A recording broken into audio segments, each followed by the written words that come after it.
Somebody promised you tomorrow, and I need you to tell me who. Was it your calendar? Was it your alarm clock?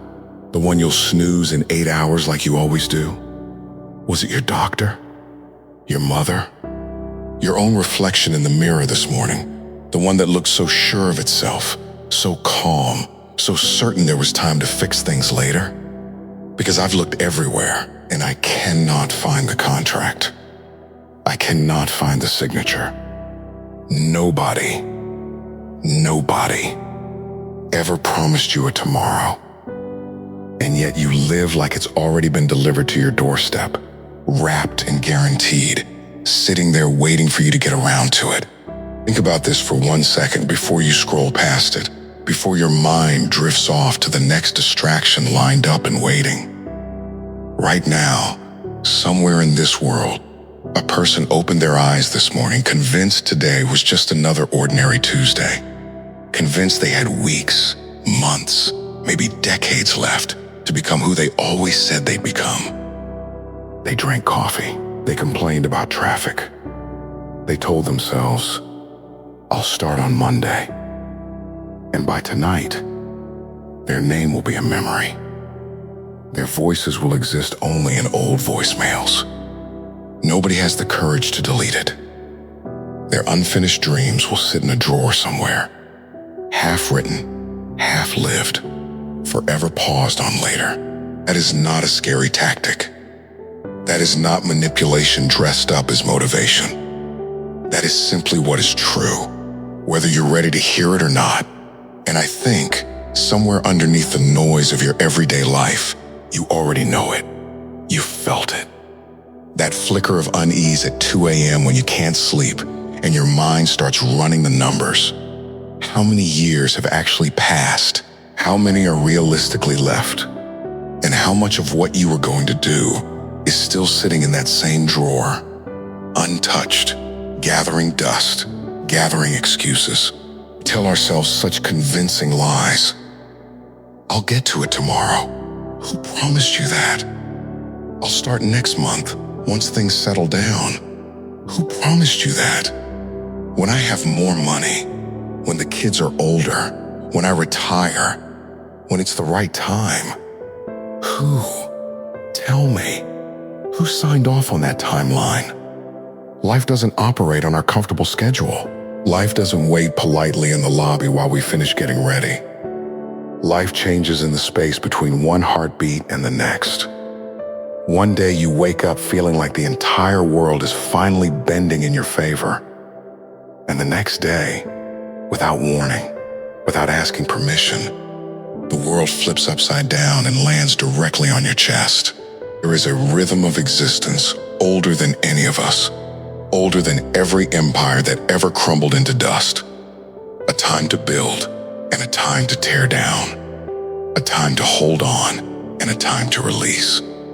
A time to plant a single seed in soil you're not even sure will grow. And a time, much later, to finally gather what that seed became. But here's the part almost nobody stops to absorb. Every single one of those seasons, every one of those sacred moments, only exists in one place. Not in your memories. Not in your 5-year plan. Not in the highlight reel you're constantly building in your head for a future that isn't guaranteed. It exists now, right here, in this exact, fragile, flickering moment you're breathing through as you take in these words. Your whole life. Every joy you've ever felt, every heartbreak that carved you open, every quiet victory nobody clapped for. All of it happened in a present moment. Not yesterday. Yesterday is gone, and it is never, ever coming back, no matter how tightly you grip it. Not in tomorrow either. Tomorrow is a rumor, a possibility, a hope you have zero authority over. All you have ever truly touched, tasted, and lived is now, this second. This breath fills your lungs as you read this. And if that's true, if this moment really is the only currency you actually possess, then why do we spend it like it's worthless? Why do we hand over our mornings to scroll, our afternoons to complaining, our evenings to numbing out in front of a screen, quietly telling ourselves we'll really start living once some future version of our life finally arrives? That version never arrives on its own. It has to be built brick by brick inside this day, the one you're currently wasting waiting for. I want to tell you something that will either wake you up or wreck you completely. And honestly, maybe it needs to do both. Real gratitude, the kind that changes a person from the inside out, doesn't come from counting your blessings on a good day. It comes from something far heavier. It comes from waking up and realizing that today, nobody you love has called you with terrible news. Today, the phone stayed silent in the way you needed it to. Today is a gift precisely because tomorrow is never certain. Sit with that. Let it actually land instead of sliding past you like every other piece of advice you've heard and forgotten within the hour. You have one life. One. Not a rough draft. Not a rehearsal before the real performance begins. This is it. So please, do something with it before the option is quietly taken off the table. Listen closely, because I'm not going to sugarcoat this part for you. You are running out of time. Not eventually. Not someday. Right now, as you read this sentence, you are running out of time, the same way every person before you ran out of it, usually without realizing it until it was already too late to do anything about it. You don't know how much sand is left in your hourglass. Nobody does. And yet you keep telling yourself, I've got time. Watch what happens when you keep believing that lie. Watch how quickly a decade disappears while you're busy getting ready to finally live. So let me say it again, slower this time, so it actually sinks past the noise in your head. You are running out of time.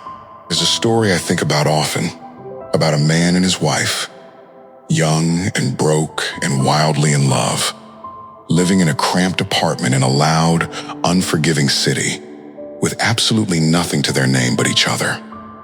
Years later, grown, successful, comfortable, he turned to her one evening and said, almost wistfully, "That really was living back then, wasn't it?" Those were golden years, and his wife looked at him and said something that should stop every single one of us dead in our tracks. She said, "You were miserable. You hated every bit of it." And he sat there, stunned, because she was right. He remembered it as golden only in hindsight, because in the actual moment, he had been too consumed by fear, too busy worrying about rent and the future and everything that hadn't happened yet, to notice he was living inside what he would one day call the best years of his life. That is the cruelest trick the human mind plays on us. The golden years never feel golden while we're standing inside them. They only earn that title in retrospect, wrapped in nostalgia, polished smoothly by distance and time. Which means, right now, today, this very ordinary Tuesday, you're tempted to rush through. This might be the golden years you'll ache for one day. This might be the moment you'll give anything to relive. And you are letting it slip through your fingers because you're too busy waiting for a better chapter that may never actually come. I lost two grandmothers within a month of each other. One at 93, one at 90. And I remember sitting there afterward, stunned by how fast it all felt, even though I'd had 51 years combined with both of them. 51 years. And it still felt like it evaporated overnight. I will never hear either of their voices again. I will never sit across from them at a table again. That door is closed forever, and no amount of longing will pay it back open. And here's the part that shook me most. I realized I was next. Not in some abstract, far-off, philosophical sense. Actually next. Whenever my turn comes, and it will come, the only thing that will matter is whether I spent my days chasing what actually mattered or wasting them on what didn't. Because life is short.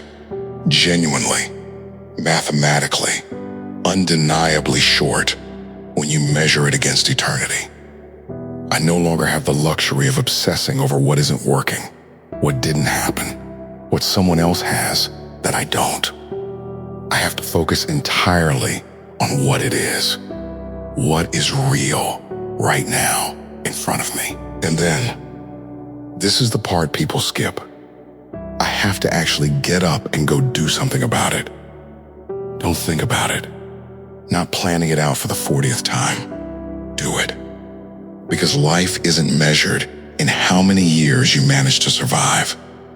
It's measured in how many real, honest, fully felt moments you managed to capture and hold on to before they dissolved into the past. Regret is one of the heaviest things a human being can carry. And it grows heaviest not from the things we did and failed at, but from the things we never even attempted, because we assumed there would always be more time to try. I've been given gifts I never take lightly. The chance to build something I love, to travel further than I ever imagined, to meet people from corners of the world I couldn't find on a map as a kid. But if I'm honest, the thing that almost stole all of it from me wasn't a lack of opportunity. It was speedy. It was living life at hyperspeed, constantly leaning forward into a future that hadn't happened yet, or leaning backward into a past that was already dead and buried. There was so little room left to actually notice what was happening directly in front of me.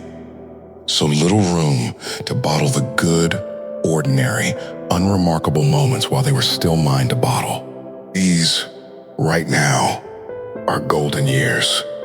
I believe that completely. I believe that when you and I are old, gray, slower, sitting somewhere quiet with more yesterdays than tomorrows, we will look back on exactly this stretch of life, the one you're currently rushing through, dismissing, waiting to really begin, and we will recognize it for what it always was. So, approach it with the reverence it deserves. Approach it with presence, with care, with a willingness to actually be here instead of mentally somewhere else. And ignore, completely and without apology, the cynics circling around you, waiting to convince you that hope is naive and joy is foolish. There's a sharp truth buried in an old idea, that the greatest trick ever played on us was convincing us that the pessimists, the ones who mock effort and mock belief, are somehow the smart ones, the realistic ones, the good guys. They are not. Don't hand them in your days. Don't lie to yourself. And don't wait for permission. Life is happening right now, whether you show up for it or not. It's here, offered to you freely, and it is yours to take. There's a dangerous kind of self-discipline that convinces people that delayed gratification means constantly postponing joy indefinitely, sacrificing endlessly for some finish line that keeps moving further away the closer you get. But taken to the extreme, that mindset doesn't produce triumph. It produces a life with no gratification at all.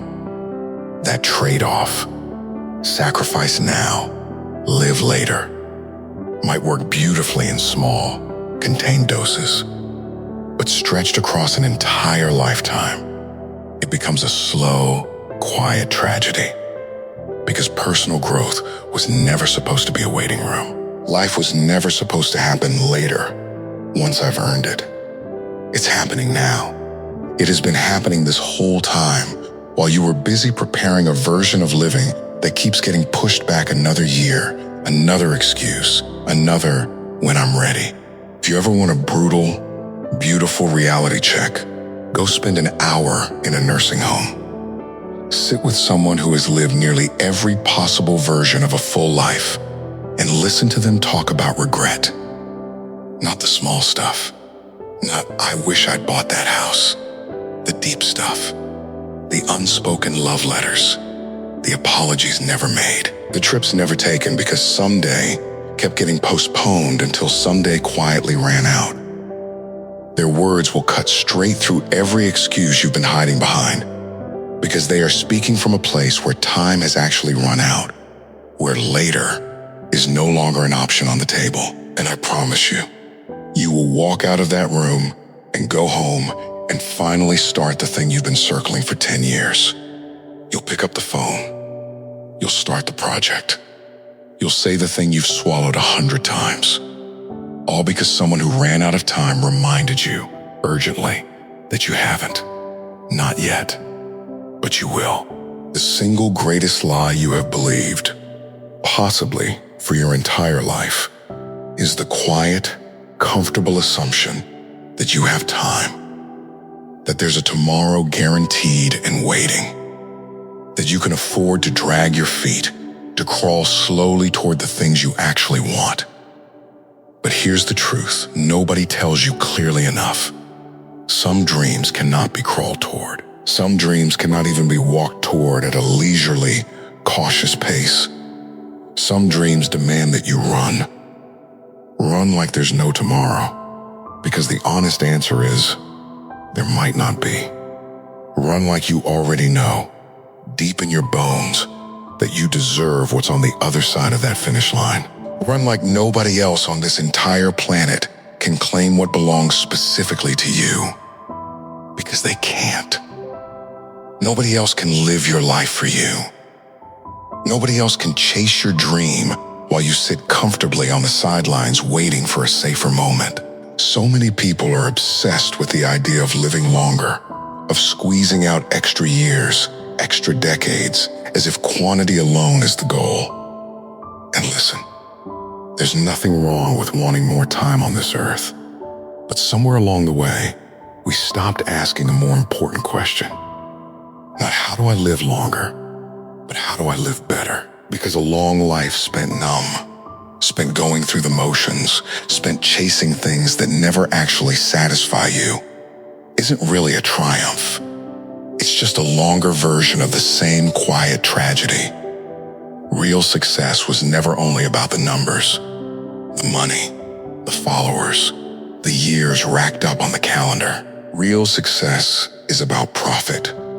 Not financial profit, but the profit of a life that actually feels like something.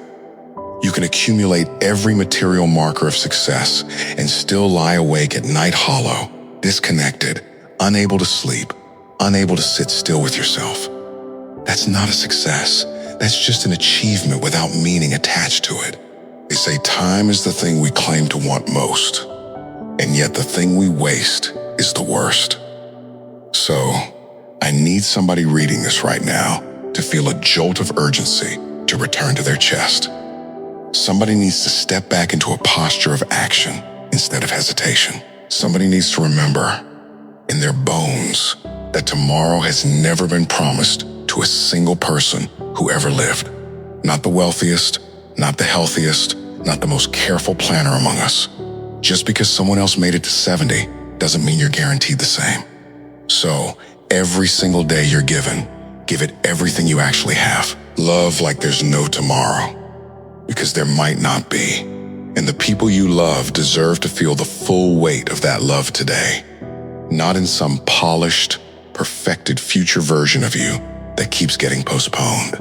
Now let me ask you something harder, something most people avoid, because the answer might rearrange their entire life.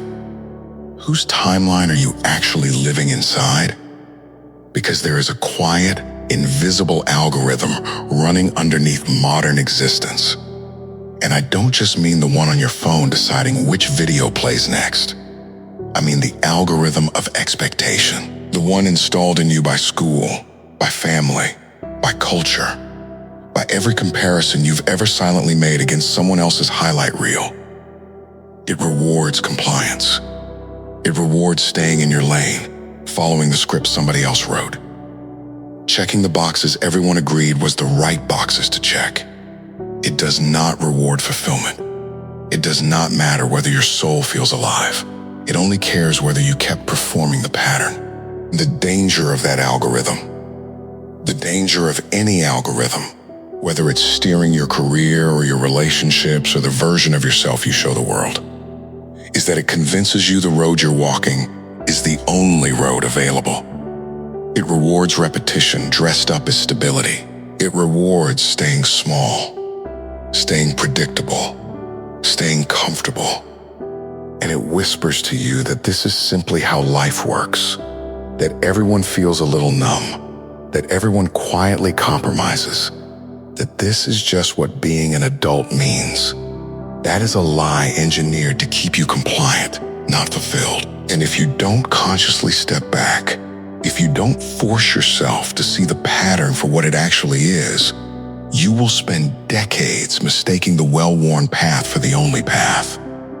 Until one day you look up and realize you never once asked whether it was truly yours to begin with.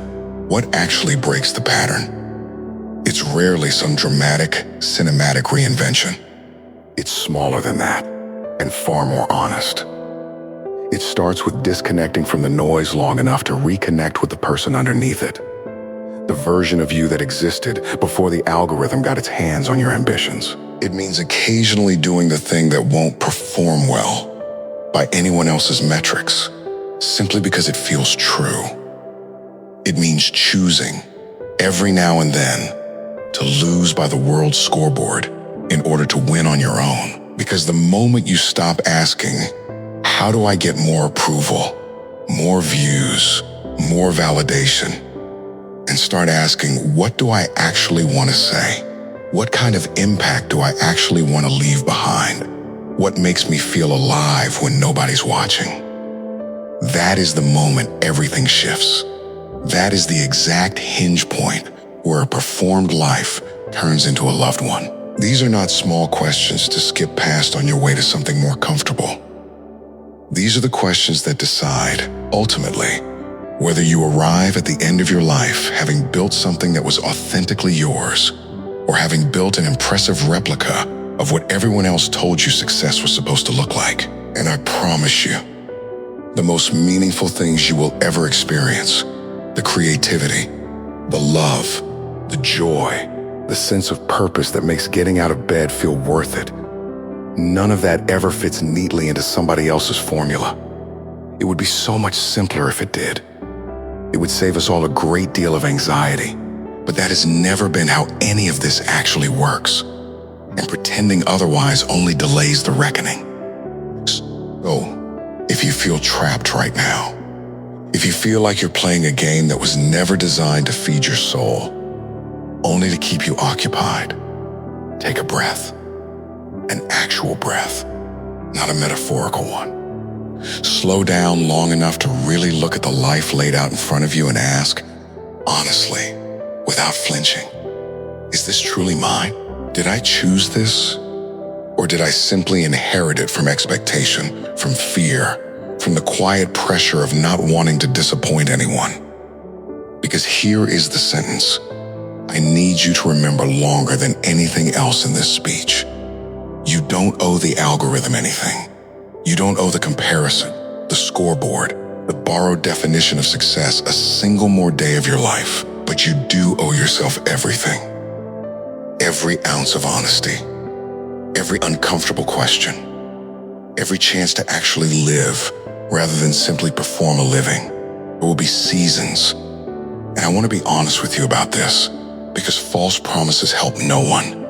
There will be seasons where none of this feels clear, where the future in front of you is genuinely, thickly foggy, and no amount of motivation or positive thinking magically clears the air. I've stood in that fog myself, staring out at what should have been a familiar view and finding nothing but haze where the landscape used to be. And here's what I've come to understand about that kind of uncertainty. It is temporary. Always. Behind every thick curtain of confusion, clarity is still sitting there patiently, waiting for you to arrive. Calms still exist. It's simply tucked out of view for a while. That haze, whatever shape it takes in your own life, a diagnosis you didn't expect, a relationship ending without warning, a career collapsing right when you thought it was finally stable. That haze doesn't respond to your anger. You can scream at it, resent it, demand it make sense, and it will not answer you because it isn't built to. Your emotions and the indifferent nature of uncertainty are simply operating on two different frequencies that were never going to sync up, no matter how loudly you protested. The only real way through it is to trust, even without proof yet, that clarity exists somewhere past the mist, and then to walk toward it anyway. Not reckless, not blind, but deliberately. One careful step after another, like something guided, until the vague shapes ahead of you slowly resolve into something recognizable again. Some challenges in life are complicated, layered, requiring strategy and nuance and years of careful thought. But some are almost brutally simple. They only ask one thing of you. Will you keep going, or won't you? Will you commit to staying in it long enough to eventually see the skyline again? The same skyline that has quietly given you peace on so many ordinary days before this one? That is not a question about the weather, or the circumstances, or how unfair the timing feels. It is a question about you. Specifically, you. And you are the only one who gets to answer it. Won't pretend that's an easy answer to give. Sometimes simply putting one foot in front of the other, when nothing ahead is guaranteed, is one of the hardest things a human being can do. Facing the unknown honestly, without flinching away from it, is a courageous act. Not a small one, not a throwaway inconvenience, but genuinely, deeply courageous. And still, some days, it is the only option actually available to you. So, you say it anyway, even without proof yet. There is no validation waiting for me right now, but I will find some. There is no clear road mapped out ahead of me, but I will carve one myself if I have to. I don't have all the answers today, but experience has already shown me that answers tend to arrive along the way, not before the journey begins. And here's the strange gift hidden inside that discomfort. The very fog that unsettles you the most eventually becomes proof of what you're capable of. Because walking through it and surviving it teaches you something no comfortable, predictable stretch of life ever could. It teaches you that when circumstances are at their absolute worst, you still have the capacity to rise. That when you genuinely don't know what to do next, you don't collapse. You improvise. You adapt. You become someone who manufactures solutions instead of waiting around for one to be handed to you. Getting anything worth having was never a story about smooth, paved roads laid out conveniently in advance. It was always a story about stepping directly into the brush, into the unfamiliar terrain, and finding your own way through it. Step by step, breath by breath, heartbeat by heartbeat, with no guarantee of the outcome except your own refusal to stop moving. So, when you look at your life right now and feel the temptation to say, I don't know how this turns out, so what's even the point of trying? I want you to reframe that thought completely. Let the uncertainty, the mess, the turbulence become a doorway instead of a wall. Walk through the fog of not knowing and use it as the beginning of something, not the excuse to stay frozen where you are. Because not only is it possible to build a life that feels genuinely, honestly well-lived, starting exactly from wherever you're standing right now, mid-mess, mid-uncertainty, mid-ordinary Tuesday. It is who you already are underneath all the noise, all the borrowed expectations, all the fear dressed up as practicality. You were never meant to wait for permission to begin. You were never meant to wait for the golden years to announce themselves before you started actually living inside them. Today, I am not a placeholder. Today is not a rehearsal for some more important day still waiting in the wings. Today is the entire performance, and the curtain is already up. Good. Now stop reading this like a spectator, because what comes next isn't for people who want to feel something for 5 minutes and then go back to sleep. This part is for the ones who are ready to actually move, because understanding the problem was never the hard part. You already knew today mattered. Somewhere inside you, you've known it for years, maybe your whole life. What you didn't have, what almost nobody has without earning it the hard way, is a plan, a method, a way of translating that flicker of urgency into something that survives past the emotion of reading it. So, let's build that now. Let's talk about the grind, the actual mechanics of it, the part nobody puts in the highlight reel because it isn't pretty, and it isn't quick, and it doesn't fit in 15 seconds of music with good lighting. Here is the first brutal truth about starting. The conditions will never be perfect. Not once. Not ever. You are waiting for a version of your life where the fear disappears, where the doubt quiets down, where you finally feel ready in the way you imagine ready is supposed to feel. And that version does not exist. It has never existed for anyone who ever built something real. You will not feel the process working while you're inside it. Most days you won't see proof. You won't want to show up. You won't want to write the page, make the call, hit, send, lace up the shoes. Your head will ache from calculating the cost of what it's going to take to get where you say you want to go. And here is the only instruction that matters in that moment. Don't stop. Not feel better first. Not wait until Monday. Don't stop. Picture someone standing at 4:45 in the morning, in the dark, in the cold, lacing up shoes nobody's going to applaud for. No cameras. No crowd. Just the hum of a refrigerator somewhere down the hall and the quiet, aching temptation to lie back down for 10 more minutes. That's the entire battle, right there, before a single physical rep has even happened. Discipline isn't a big, dramatic moment on stage. Discipline is that silent negotiation in the dark, alone, with no one to perform for and nothing to prove to anybody but yourself. And the people who actually build something, the ones who look, years later, like they had some unfair advantage. They didn't win that negotiation because it got easier for them. They won it because they kept showing up to fight it anyway. Exhausted, unconvinced, half asleep, and did it regardless of how they felt. Let me tell you what momentum actually is, because most people misunderstand it completely. Momentum behaves exactly like fire. It takes real effort to build. It takes sustained fuel to keep it alive. And it only takes one small moment of neglect.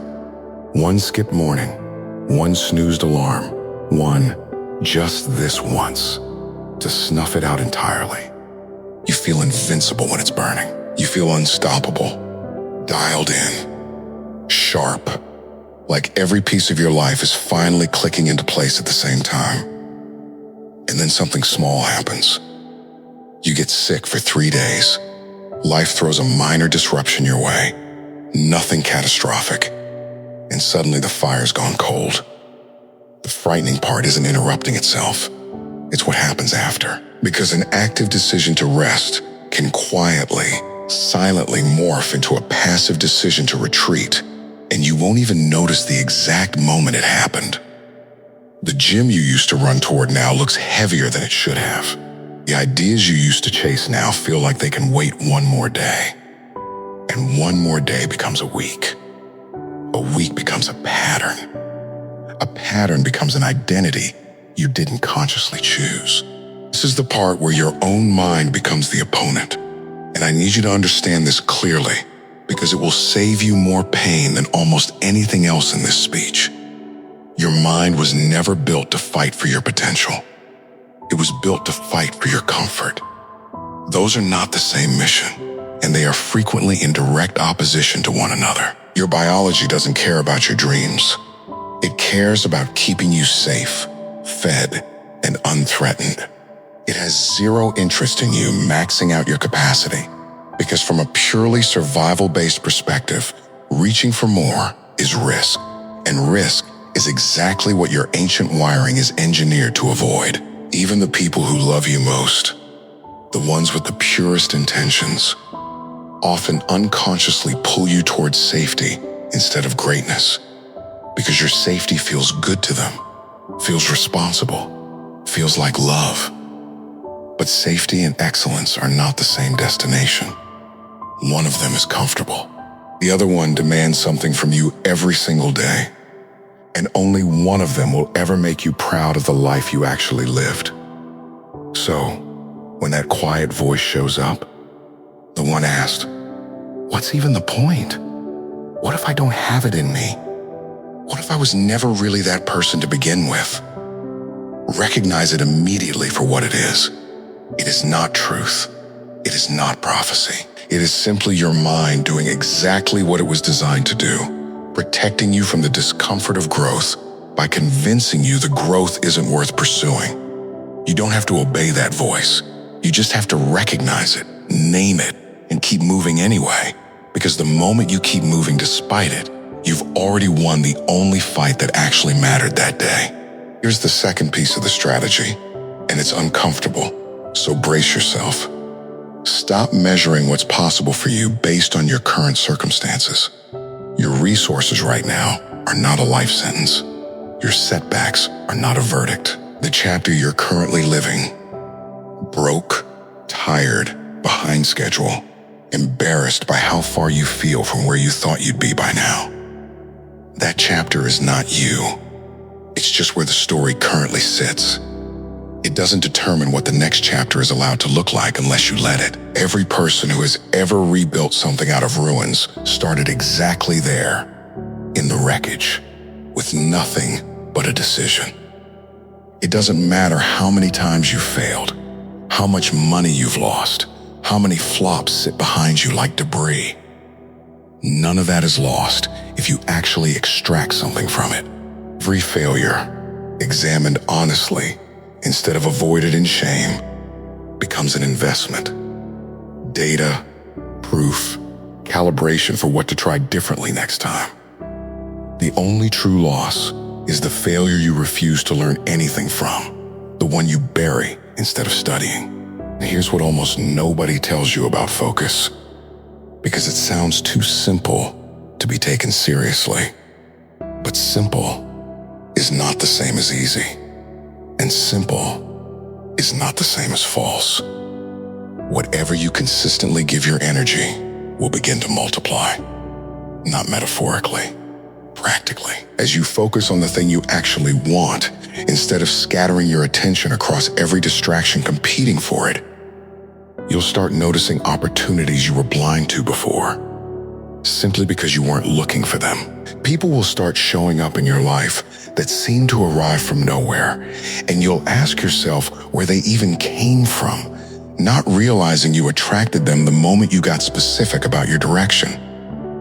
Ideas will surface out of what felt like silence, because silence was never actually empty. You just weren't tuned to the right frequency yet. This is not magic. This is the simple mechanical result of a mind that has finally stopped dividing its attention into 40 different directions at once. But focusing alone doesn't forge you. Pressure does.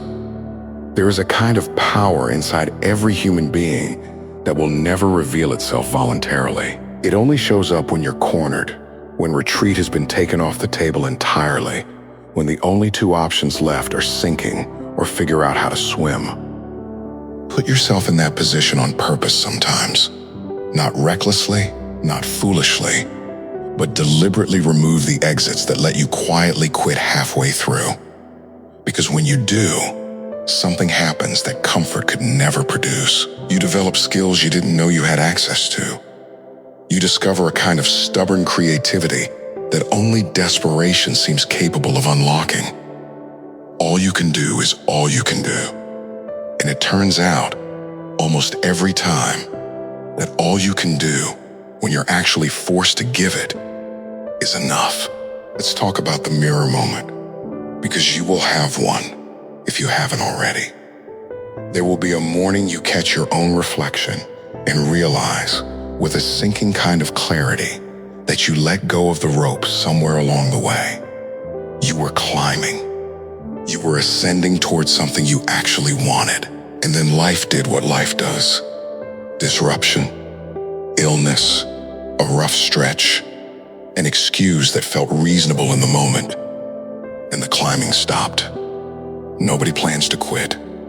Nobody wakes up one day and consciously decides, today I abandon the mountain. It happens inches, One snooze becomes two.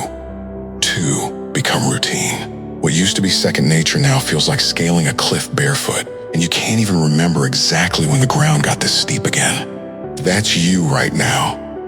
And statistically, at some point, it is every single one of us. I need you to hear this clearly. The same spiral that follows a broken streak is far more dangerous than the broken streak itself. Missing a day doesn't erase your progress. Believing that one missed day means you're fundamentally not the kind of person who follows through. That's the belief that actually destroys people, because it turns a temporary stumble into a permanent identity.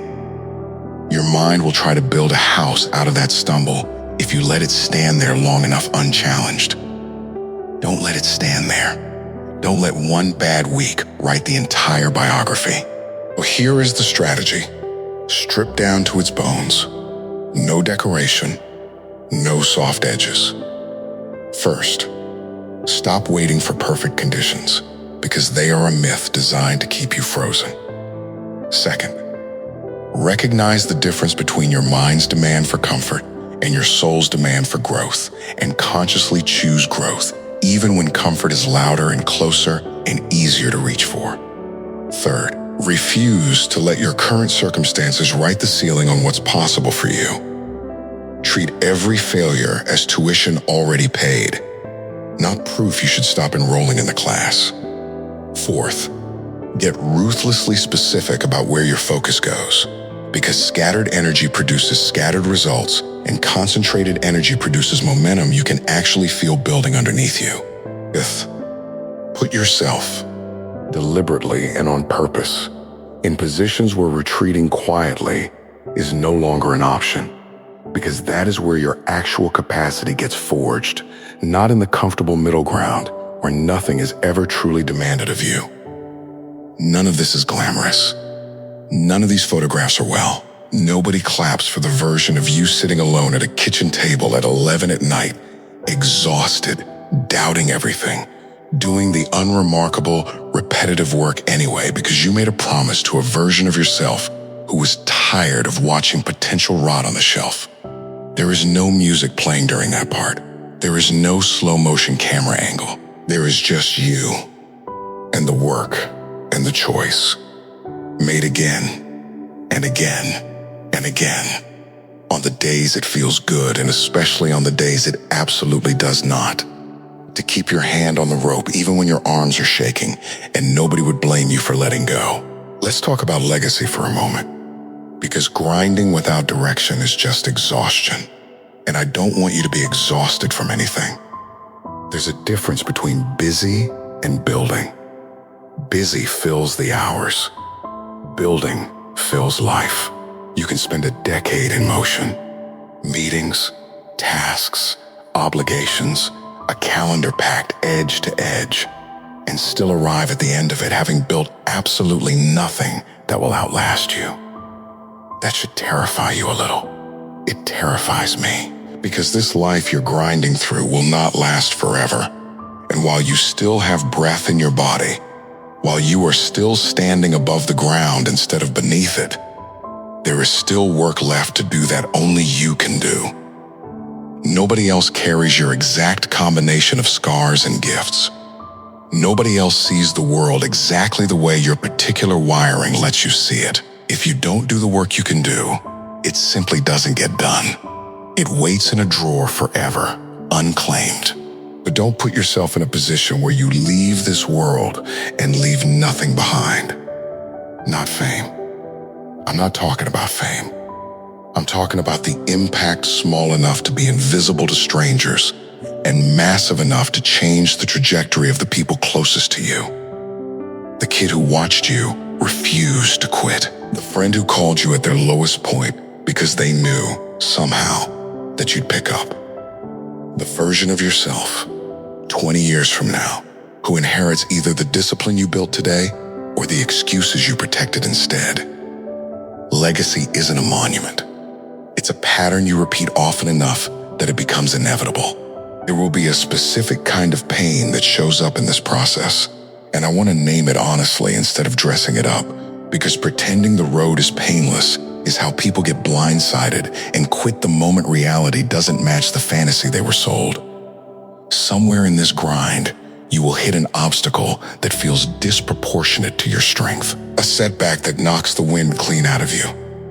Grief, maybe. Betrayal. A failure so public or so personal that for a while, you genuinely don't want to keep going. This is not a hypothetical warning. This will happen because it happens to everyone who dares to want something badly enough to chase it. And in that moment, so many people make the same devastating choice. They take the dream, they put it in a box, and they bury it right alongside the pain that knocked them down, as if the two things were the same and had to be discarded together. They weren't. The pain is real, but the dream survives the pain if you refuse to let them share a grave. So, when it happens to you, and it will, I need you to remember why you started. Not the polished version of why, the one that sounds good in an interview. The real reason, the raw one, the one that used to keep you up at night with excitement instead of dread. Remember why you grind. Remember why you get up and do the unglamorous work every single day when it would be so much easier to lie back down. Because somewhere in you is a version of yourself that was born to stand on mountains, not to spend a lifetime circling the base of one, looking up, telling yourself the climb is for other people. People with more time, more luck, more resources, more of whatever excuse feels most convincing today. Here's the strategy. Strip down to its bones. No decoration, no soft edges. First, stop waiting for perfect conditions because they are a myth designed to keep you frozen. Second, recognize the difference between your mind's demand for comfort and your soul's demand for growth, and consciously choose growth even when comfort is louder and closer and easier to reach for. Third, refuse to let your current circumstances write the ceiling on what's possible for you. Treat every failure as tuition already paid, not proof you should stop enrolling in the class. Fourth, get ruthlessly specific about where your focus goes, because scattered energy produces scattered results, and concentrated energy produces momentum you can actually feel building underneath you. Fifth, put yourself, deliberately and on purpose, in positions where retreating quietly is no longer an option, because that is where your actual capacity gets forged, not in the comfortable middle ground where nothing is ever truly demanded of you.